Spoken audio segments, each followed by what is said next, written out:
Through most of December, all of you had the chance to vote for your top 10 films of 2013, and the results are in. Interestingly, while last year your hearts were divided between The Dark Knight Rises and The Avengers, this year you were won over by two different franchises. Let's begin. There is an unusually high number of awards contenders this year, but only two of them made your top 10 list. The first, Steve McQueen's 12 Years a Slave. And while 12 Years a Slave is still struggling at the box office, just under $40 million in 11 weeks, it is tailor-made for fanboys, with its epic gravitas and unflinching search for the truth of what it really meant to be a slave or simply African-American all those years ago. Will a studio wise up and put McQueen on a blockbuster if he'll go? At number 9 is the only animated film you chose for your top 10, Frozen. Despicable Me 2 and Monsters University had a strong showing, coming in at numbers 12 and 13 respectively, but two Disney princesses in a musical turned out to be a combination that couldn't be beat. Is that why you love the film?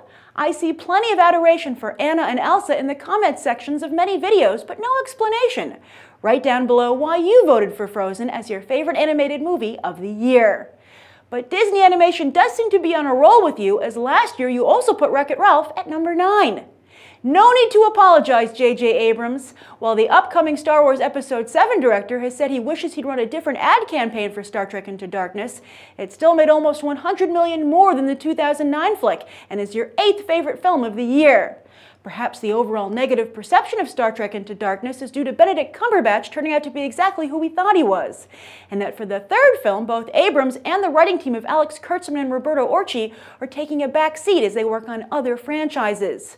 But with this ranking, whoever does take over for them will be sitting pretty. Number 7 is another film that you and mainstream audiences didn't see eye to eye on, Pacific Rim. Well, actually, mainstream Chinese audiences loved it, as it grossed $111 million there, more than it did here in the US. At the end of the day, after rentals and streaming, Pacific Rim will probably just break even for Warner Brothers. However, that doesn't mean it hasn't served as a tasty appetizer to whet our palates for Godzilla. Now, while The Avengers was your second favorite film last year, this year Marvel lost a bit of ground with you. Ranking Thor The Dark World at number 6 and Iron Man 3 at number 5, maybe it's no fun to root for the team that keeps on winning every single time, at least at the box office. Although, considering the very vocal disappointment many of you expressed in Iron Man 3's twist ending, it is interesting to see it end up as high on this list as it does. But hey, who could hate this face? But has Marvel had to trade their audience favorite status for box office domination? Or is it that while fanboys prefer DC, mainstream audiences prefer Marvel? There seems to be some sort of disconnect going on here, with online comments not lining up with box office results and polls like this. What do you think is going on? Speaking of DC, you put Man of Steel at number 4. As I was just saying, DC movies have become a bit of a sympathetic underdog, with many eager to see them retain their Dark Knight glory. Still arguably the greatest comic book movie ever made, and last year you did rank The Dark Knight Rises at number 1. However, while there might be an intense debate over Man of Steel's shortcomings, it's pretty safe to say that we are all intensely interested in the sequel, which seems to be turning into a Justice League movie. Warner Brothers is playing to win, and whether they do win or lose, it's going to be spectacular. Now, it seems that the film which made you believe a person can fly this year was Gravity, coming in at number 3.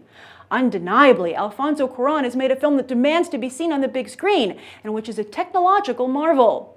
Yet while it made many critics' top 10 lists as well, it's often been with the caveat that the critic understands the story is weak, but respects Gravity for the giant step forward it takes re-visual storytelling. So what I'm asking you is, why did you vote for Gravity? The special effects, the story, or both? At this point, you can probably guess which two franchises were your favorite this year: The Hunger Games and The Hobbit.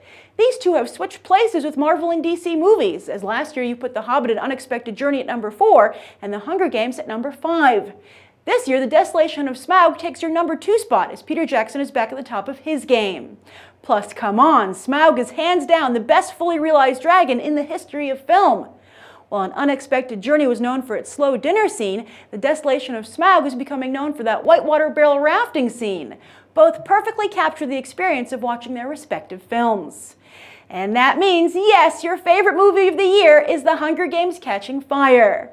While we pull our hair out in frustration with the choices being made by both Marvel and DC, Catching Fire got everything right. It was a nice throwback to the pre-internet days of just being able to sit back and enjoy a movie. Was it a fluke? That's why we're all so curious as to how Mockingjay Parts 1 and 2 will turn out. So what do you think of the results of this poll? Any shockers? Any sighs of relief? And do you think Marvel and DC can reclaim those top spots? Write your thoughts down below. And of course, thank you for voting. It was the biggest turnout yet. I'm Grace Randolph, and I look forward to talking movies with you throughout 2014, like right now with these other episodes.